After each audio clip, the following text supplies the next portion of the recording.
परमपिता परमेश्वर, हम आपका हृदय से धन्यवाद करते हैं क्योंकि आप महान सामर्थी परमेश्वर हैं और आपने मनुष्य को अपने आप को प्रकट करने के लिए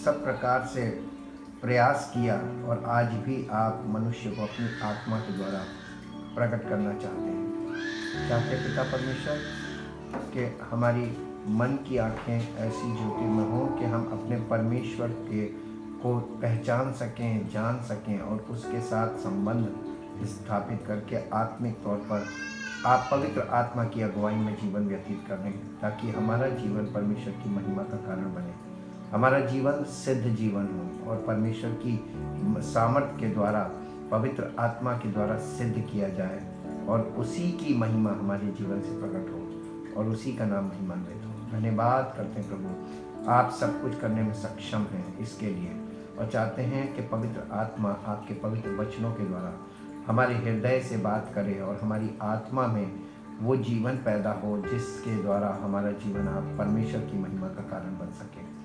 धन्यवाद के साथ हम इस प्रार्थना को आपके इकलौते पुत्र प्रभु यीशु मसीह के पवित्र नाम से मांगते हैं, आमीन।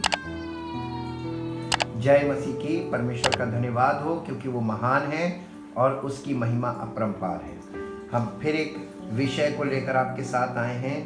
इस श्रृंखला में हम इस बात को समझ रहे हैं, देख रहे हैं और जान रहे हैं कि परमेश्वर का वचन कितना स्पष्ट है। हमें पवित्र आत्मा के बिना ये वचन कभी भी स्पष्ट नहीं हो सकता है। पुरानी वाचा में इजरायलियों को 10 आज्ञाएं पत्थर पर लिख कर दी गई थी। इसके अलावा मूसा द्वारा लिखित व्यवस्था की 5 किताबें भी दी गई थी। इन किताबों में परमेश्वर के वायदे, चेतावनियाँ तथा मसीह के द्वारा 5 प्रकार की भेंट या चढ़ावे के द्वारा व्यवस्था का पूरा किया जाना तथा 7 पर्वों के द्वारा मसीह के कार्यों का प्रकाशन के विषय में विस्तृत वर्णन भी है। जिस प्रकार 10 आज्ञाओं में मसीह का प्रकाशन है, उसी प्रकार 7 पर्व जिनका वर्णन लेवी व्यवस्था की पुस्तक में किया गया है तथा 5 बलिदानों का भी लेवी व्यवस्था की पुस्तक में वर्णन किया गया है, ये मसीह के कार्यों का वर्णन है जिसे मसीह आकर करने वाला था। आज हमारे पास नई वाचा की पुस्तक जिसे नया नियम कहते हैं, उसके अनुसार ये स्पष्ट हो जाता है कि यीशु ही मसीह है जिसने मूसा के द्वारा लिखित बातों को पूरा किया है। ये बात स्पष्ट हो जाती है क्योंकि नए नियम में हम देखते हैं रोमियो की पत्री उसके 9 अध्याय के पहले पद से मैं आपके बीच में पढ़ूंगा। यहाँ पर इस बात को स्पष्ट किया जा रहा है, परमेश्वर और उसके चुने हुए लोग, मैं मसीह में सच कहता हूँ, मैं झूठ नहीं बोल रहा और मेरा विवेक भी पवित्र आत्मा में गवाही देता है कि मुझे बड़ा शोक है और मेरा मन सदा दुखता रहता है, क्योंकि मैं यहाँ तक चाहता था कि अपने भाइयों के लिए जो शरीर के भाव से मेरे कुटुंबी हैं स्वयं ही मसीह के से श्रापित हो जाता। वे इजरायली हैं और लेपालकपन का अधिकार और महिमा और वाचाएं और व्यवस्था और उपासना और प्रतिज्ञाएं उन्हीं की हैं, पुरखे भी उन्हीं के हैं और मसीह भी शरीर के भाव से उन्हीं में से हुआ। सबके ऊपर परम परमेश्वर युगान युग धन्य हो, आमीन। परंतु ये नहीं कि परमेश्वर का वचन टल गया, इसलिए कि जो इज़राइल के वंश हैं वे सब इज़राइली नहीं और न अब्राहम के वंश होने के कारण सब उसकी संतान ठहरे, परंतु लिखा है इसहाक ही से तेरा वंश कहलाएगा। अर्थात शरीर की संतान परमेश्वर की संतान नहीं, परंतु प्रतिज्ञा की संतान वंश गिने जाते हैं, क्योंकि प्रतिज्ञा का वचन ये है, मैं इस समय के अनुसार आऊँगा और सारा के पुत्र होगा। और ये केवल यही नहीं परंतु जब रिबका भी अपने एक से अर्थात अपने हमारे पिता इसहाक से गर्भवती थी और अभी तक ना तो बालक जन्मे थे और ना उन्होंने कुछ भला या बुरा किया था, इसलिए कि परमेश्वर की मनसा जो उनके चुन लेने के अनुसार है, कर्मों के कारण नहीं परंतु बुलाने वाले के कारण है, बनी रहे। यहाँ पर हम ये देखते हैं कि परमेश्वर जो मनुष्यों को अपनी महिमा में बुलाना चाहता है अपनी पवित्र आत्मा के द्वारा, उसके कार्य को हम देखते हैं कि किस प्रकार से यहाँ पे पौलुस उन लोगों का वर्णन कर रहा है जो यहूदी कहलाते हैं और जो इजराइली कहलाते हैं, और लेकिन वो ये बता रहा है कि सब इजराइली नहीं हैं। परमेश्वर ने सब इजराइलियों को नहीं चुना है, केवल पवित्र आत्मा के अनुसार चलने वाले वे सच्चे इजराइली हैं। इसको हम इंग्लिश एम्प्लीफाइड वर्जन में भी देखेंगे। Romans chapter 9 verse 1, I am speaking the truth in Christ, I am not lying, my conscious enlightened and prompted by the Holy Spirit, bearing witness with me that I have bitter grief and incessant anguish in my heart. For I could wish that I myself were accursed and cut off and banished from Christ for the sake of my brethren, and instead of them, my natural kinsmen and my fellow countrymen, for they are Israelites, and to them belong God's adoption as a nation and the glorious presence Shekinah. With them were the special covenants made. To them was the law given to them.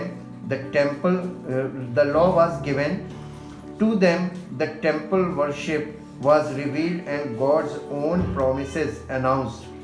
To them belong the patriarchs, and as far as his natural descent was concerned, from them is the Christ, who is exalted and supreme over all, God blessed over. Amen. However, it is not as though God's word had failed, coming to nothing, for it is not everybody who is a descendant of Jacob, means Israel, who belongs to the true Israel. And they are not all the children of Abraham, because they are by blood his descendants. No, the promise was, your descendants will be called and counted through the line of Isaac.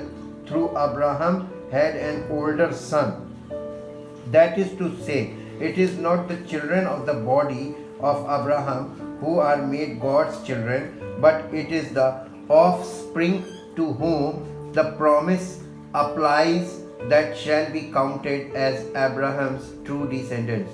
For this is what the promise said, about this time next year will I return, and Sarah shall have a son. And not only that, but this too Rebekah conceived two sons under exactly the same circumstances by our forefather Isaac. And the children were yet unborn and had so far done nothing, either good or evil. Even so, in order further to carry out God's purpose of selection, means election or choice, which depends not on works or what men can do, but on him who calls them.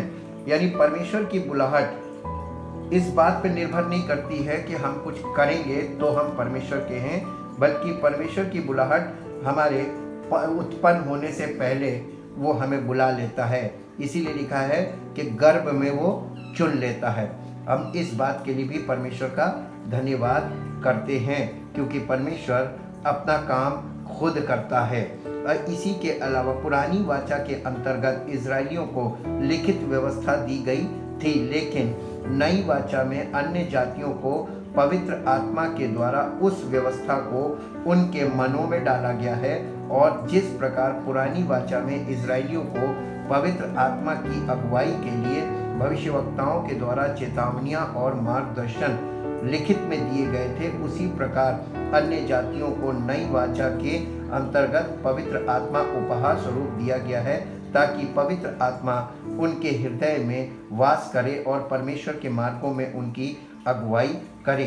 इब्रानियों की पत्री के 9 अध्याय के 14 और 15 पद में इस प्रकार से लिखा हुआ है। इब्रानियों की पत्री के 9 अध्याय के 14 और 15 पद में इस प्रकार से लिखा हुआ है।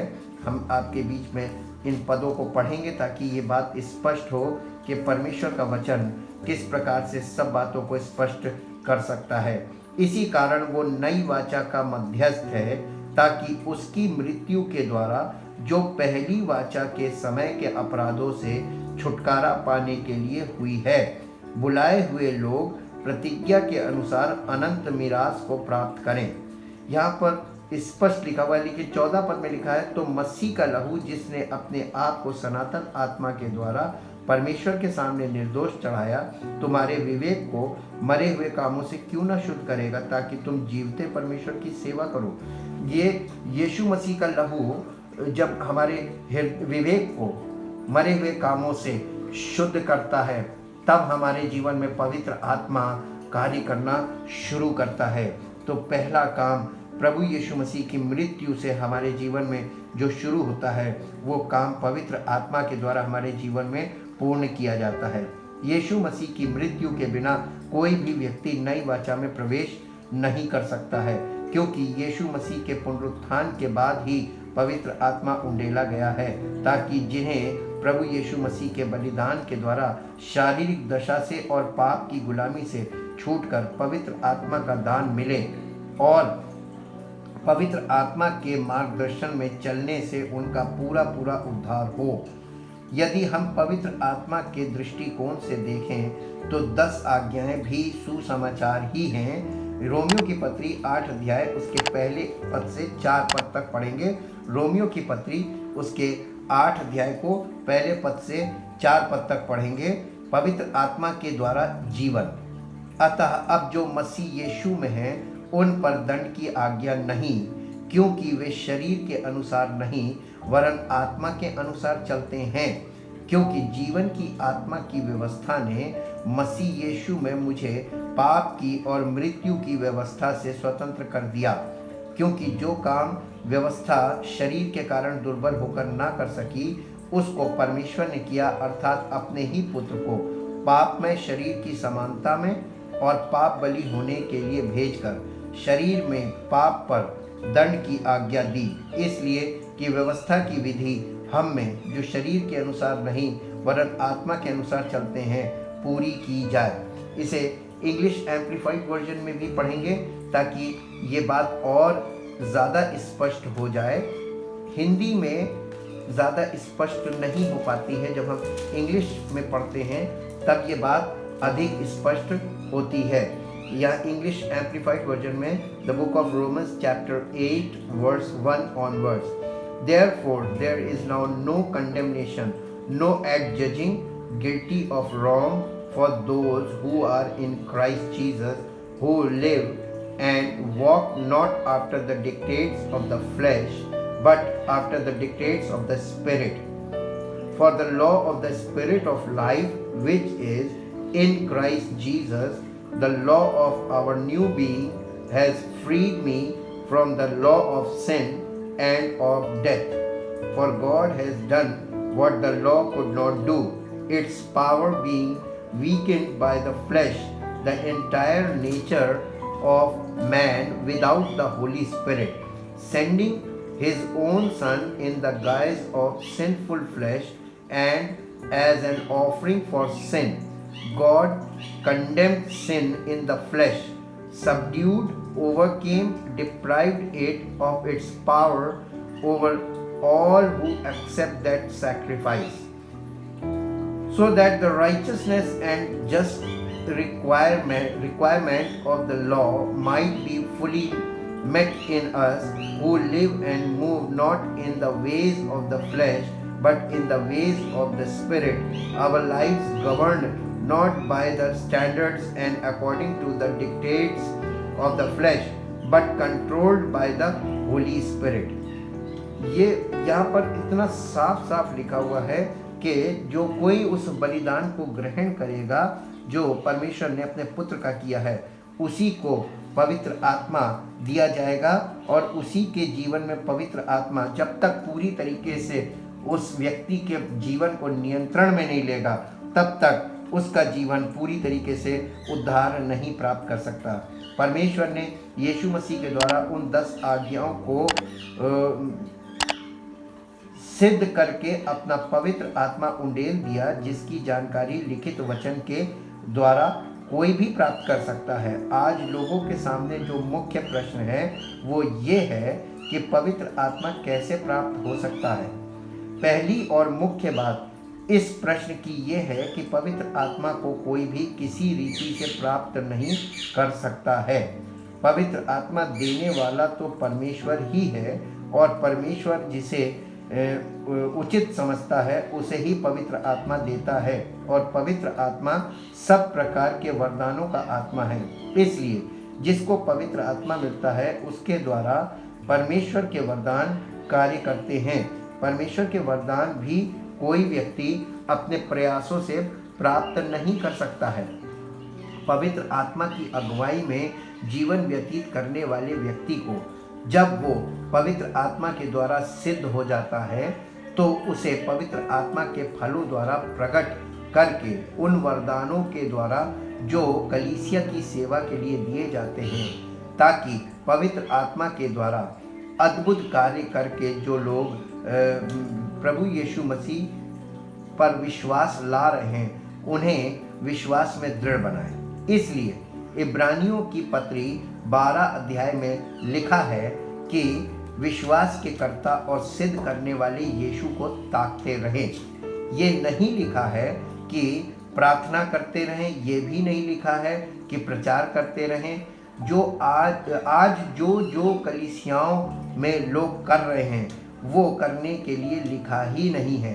केवल एक बात ये लिखी है कि विश्वास के कर्ता और सिद्ध करने वाले यीशु को ताकते रहें। यानी आज सबसे अधिक हमें यीशु पर केंद्रित रहना है और उसकी मृत्यु को फोकस करें और उसके पुनरुत्थान का फल पवित्र आत्मा है। उसी प्रकार हमारे पुनरुत्थान का फल भी पवित्र आत्मा का हमारे जीवन को वश में कर लेने के द्वारा होता है। और इसीलिए परमेश्वर हमारे जीवन में पवित्र आत्मा को भेजकर हमारे जीवन को परमेश्वर की आत्मा के द्वारा अपने वश में करने का काम करता है, ताकि हमारा संपूर्ण जीवन परमेश्वर की आत्मा की सामर्थ्य के अनुसार कार्य करने लगे। हम एक बात को सीखते हैं और देखते हैं नए नियम की वचनों के आधार पर कि मनुष्य के जीवन में 3 चीज़ें बहुत मुख्य हैं।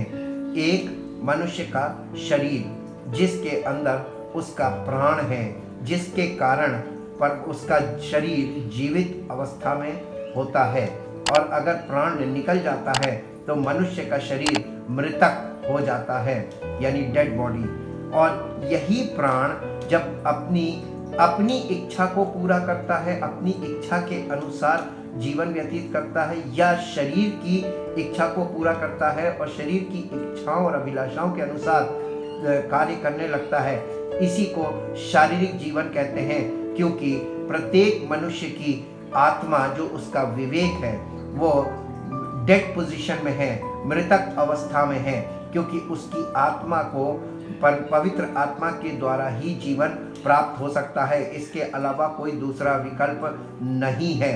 और इसलिए जब कभी मनुष्य के आत्मा को प्रभु यीशु मसीह की वॉइस या उसकी आवाज़ उसकी आत्मा में जाती है तो उसकी आत्मा में जीवन आ जाता है, वो जी उठती है और उस आत्मा को पवित्र आत्मा जीवन देने लगता है। और वो पवित्र आत्मा के द्वारा परमेश्वर के वचनों के द्वारा जीवन प्राप्त करने लगता है, क्योंकि हमारी आत्मा का जो भोजन है वो परमेश्वर का वचन है। परमेश्वर का वो वचन नहीं, मौखिक वचन नहीं जो हम तमाम लोगों के मुख से सुनते हैं, बल्कि परमेश्वर की आत्मा का आत्मिक वचन जो पवित्र आत्मा के द्वारा हमारी आत्मा में जाता है। और जब हमारी आत्मा में लगातार परमेश्वर का वचन जाता है तो हमारी आत्मा में वो जीवन आता है, जिसके द्वारा हमारा जीवन परमेश्वर की महिमा का कारण बन जाता है। और इस प्रकार हम ये देखते हैं कि मनुष्य का एक तरफ तो शरीर है, दूसरी तरफ आत्मा है, और जो मुख्य पार्ट है जो दोनों तरफ काम कर सकता है वो उसका प्राण है। और प्राण में सबसे मुख्य पार्ट है उसका हृदय और उसका मन।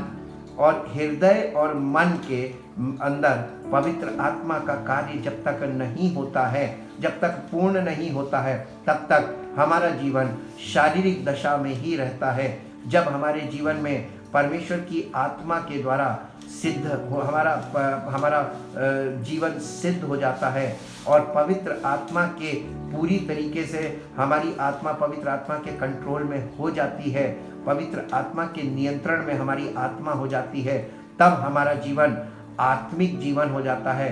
हम पवित्र आत्मा के अनुसार सोचने लगते हैं, पवित्र आत्मा के अनुसार बोलने लगते हैं, पवित्र आत्मा के अनुसार जीवन में निर्णय लेने लगते हैं और पवित्र आत्मा के अनुसार इस जीवन में चलने लगते हैं। और जब तक ऐसा नहीं होता है तो हमारे मन में उत्पन्न होने वाला, हमारे हृदय में उत्पन्न होने वाला हर विचार शारीरिक विचार होता है और वो शारीरिक क्रियाओं के द्वारा प्रकट भी होता है और शारीरिक क्रियाएं करने लगता है। और इसलिए या तो हमारा हृदय शरीर के अनुसार कार्य करेगा या तो पवित्र आत्मा के द्वारा कार्य करेगा। और इसलिए हम परमेश्वर का धन्यवाद करते हैं कि कई प्रकार के लोग हैं जो तरह तरह से ये लगता है कि वो आत्मिक है, लेकिन आत्मिक नहीं। जो जब आत्मिक बातों को शरीर के द्वारा किया जाता है तो वो आत्मिक नहीं बल्कि धार्मिक कहलाता है। लेकिन जब पवित्र आत्मा की अगुवाई में चला जाता है और जीवन में जो फल आता है उसको आत्मिक जीवन बोलते हैं। और इस प्रकार हम अपने जीवन को जांच सकते हैं कि हम पवित्र आत्मा के अनुसार चल रहे हैं या हम शारीरिक जीवन व्यतीत कर रहे हैं और शरीर की इच्छाओं को पूरा कर रहे हैं। आप परमेश्वर के वचन को अगर समझ जाएंगे तो हम अपने आप को सही तरीके से जांचेंगे। और जब आप अपने आप को सही तरीके से जांचेंगे, सही स्टैंडर्ड्स पर रख कर देखेंगे, और सबसे ज़्यादा एक्यूरेट स्टैंडर्ड है अपने जीवन को चेक करने का, वो है परमेश्वर का वचन। हम परमेश्वर के वचन के आधार पर अपने जीवन का मूल्यांकन करना सीखें और उसी के अनुसार मूल्यांकन करें, ताकि हम किसी भी प्रकार से धोखा ना खाएं, बल्कि परमेश्वर की आत्मा को और परमेश्वर के वचन को समझ भी सकें और उसका पूरा पूरा लाभ हमारे जीवन में हमें प्राप्त हो सके। इसीलिए प्रभु यीशु मसीह ने ये नहीं कहा था कि कुछ करने को नहीं कहा था, बल्कि ये कहा था कि मृतक परमेश्वर के पुत्र का शब्द सुनेंगे और जो सुनेंगे वो जिएंगे। और हम इस प्रकार देखते हैं कि परमेश्वर के पवित्र वचन, लिखित वचन में भी शुरुआत सृष्टि की उत्पत्ति से होती है, पुराने नियम की शुरुआत होती है, और पुराना नियम जब खत्म होता है और नए नियम की शुरुआत होती है तो पूरी बाइबल का जो केंद्र है वो प्रभु यीशु मसीह का आना और प्रभु यीशु मसीह का की मृत्यु, उसका पुनरुत्थान, उसका स्वर्गारोहण और पवित्र आत्मा का उंडेला जाना और वहाँ से कलीसिया की शुरुआत, हम इन चीज़ों को देखते हैं। और इसके बाद अन्य जातियों में पवित्र आत्मा के कार्यों के द्वारा मसीह की महिमा प्रकट होना। और इस प्रकार से हम ये सिद्धांत पाते हैं, इसको क्रोनोलॉजिकल ऑर्डर भी कहते हैं। बाइबल का जो क्रोनोलॉजिकल ऑर्डर है, यानी जिस क्रम में किताबों को रखा गया है, आप उस क्रम में भी देखेंगे तो उस क्रम में भी आपको परमेश्वर की योजना स्पष्ट दिखाई देगी कि किस प्रकार परमेश्वर का वचन पूरी तरीके से स्पष्ट है कि परमेश्वर ने दोनों तरफ सुसमाचार सुनाया और दोनों तरफ पवित्र आत्मा के द्वारा अगुवाई का काम किया, आज जैसे कर रहा है। लेकिन हम कुछ चीज़ें पुरानी वाचा से अलग नए वाचा में पाते हैं, जैसे कि परमेश्वर के नए वचन में, नए नियम में रोमियो की पत्री और उसका 15 अध्याय और उसके 21 पद में लिखा हुआ है, परंतु जैसा लिखा है वैसा ही हो, जिन्हें उसका सुसमाचार नहीं पहुंचा वे ही देखेंगे और जिन्होंने नहीं सुना वे ही समझेंगे। इस बात को आप कभी भी नहीं समझ पाएंगे जो यहाँ पर पौलुस के द्वारा पवित्र आत्मा ने इस बात को बोला, और ये बात पौलुस के द्वारा जो पवित्र आत्मा ने बोली थी यहाँ पर लिखित है इस पत्री में, ताकि हर एक व्यक्ति इस बात को समझे। लेकिन जब पवित्र आत्मा हमारे जीवन में कंट्रोल ले लेता है तो पवित्र आत्मा के द्वारा ये बात हमें सब पूरी तरीके से स्पष्ट हो जाती है। और इसी पद को 21 पद को 15 अध्याय के 21 पद को हम इंग्लिश एम्प्लीफाइड वर्जन में देखेंगे। The book of Romans chapter 15 verse 21, और यहाँ पर इस प्रकार से लिखा है, but instead I would act on the principle as it is written, they shall see who have never been told of him, and they shall understand who have never heard of him। यानी जिन्होंने सुसमाचार नहीं सुना वे सुसमाचार को समझेंगे, और जिन्होंने सुसमाचार जिन तक पहुंचा ही नहीं उनके जीवन में ही वे ही देखेंगे, वो मसीह को देखेंगे जिनको सुसमाचार नहीं पहुंचा, और जिन्होंने सुसमाचार नहीं सुना वे समझ जाएंगे। ये कैसे संभव है? जी हाँ, यहाँ पे इस बात को पौलुस बता रहा है कि पवित्र आत्मा जब कार्य करेगा तो पवित्र आत्मा का अपना तरीका है काम करने का, और पवित्र आत्मा अपने तरीके से कार्य करता है। और इसीलिए एक पद और इसमें मिलता है कि रोमियो की पत्री में, और वो हमको मिलता है इसके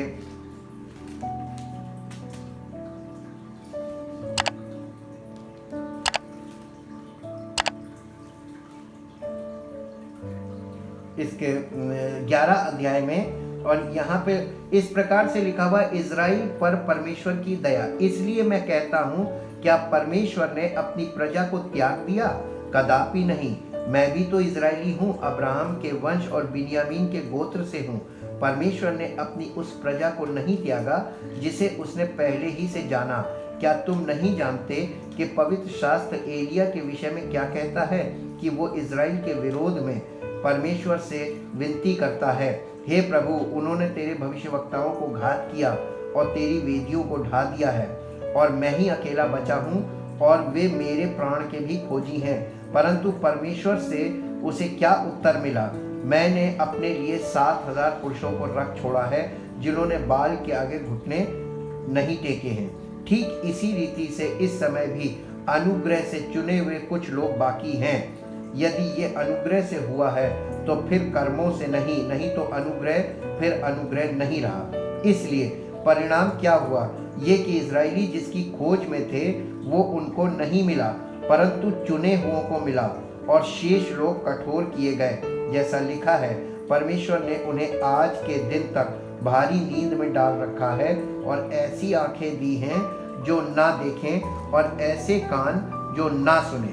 और दाऊद कहता है, उनका भोजन उनके लिए जाल और फंदा और ठोकर और दंड का कारण हो जाए, और उनकी आंखों पर अंधेरा छा जाए ताकि ना देखें, और तू सदा उनकी पीठ को झुकाए रख। अतः मैं कहता हूँ कि क्या उन्होंने इसलिए ठोकर खाई कि गिर पड़े? कदापि नहीं, परंतु उनके गिरने के कारण अन्य जातियों को उद्धार मिला कि उन्हें जलन हो। इसलिए यदि उनका गिरना जगत के लिए धन और उनकी घटी अन्य जातियों के लिए संपत्ति का कारण हुआ, तो उनकी भरपूरी से क्या कुछ ना होगा। इसीलिए ये परमेश्वर अपना काम कर रहा है, और परमेश्वर इस बात को इसमें बताया गया है कि जो परमेश्वर को खोजते भी नहीं थे उन्होंने उसे पा लिया, और जो रात दिन खोज करते थे उन्हें वो नहीं मिला। और इन सब बातों में ये बात प्रकट हो जाती है कि परमेश्वर अपना काम खुद करता है, और परमेश्वर का सब काम आत्मिक है जो पवित्र आत्मा के द्वारा वो करता है। क्या आप चाहते हैं कि पवित्र आत्मा आपके जीवन में कार्य करे? तो आपको प्रभु यीशु मसीह के को अपना उद्धारकर्ता स्वीकार करना होगा, क्योंकि वो हमारे पापों को अपने ऊपर उसने उठाया है, और उस पापों की मजदूरी जो मृत्यु थी उस मृत्यु को हमारे लिए लिया, ताकि पवित्र आत्मा के द्वारा हमें वो जीवन प्राप्त हो जिससे परमेश्वर की महिमा हमारे जीवन से प्रकट हो, और ये बात सब लोगों के सामने स्पष्ट हो जाए कि मसीह हम में जीवित है।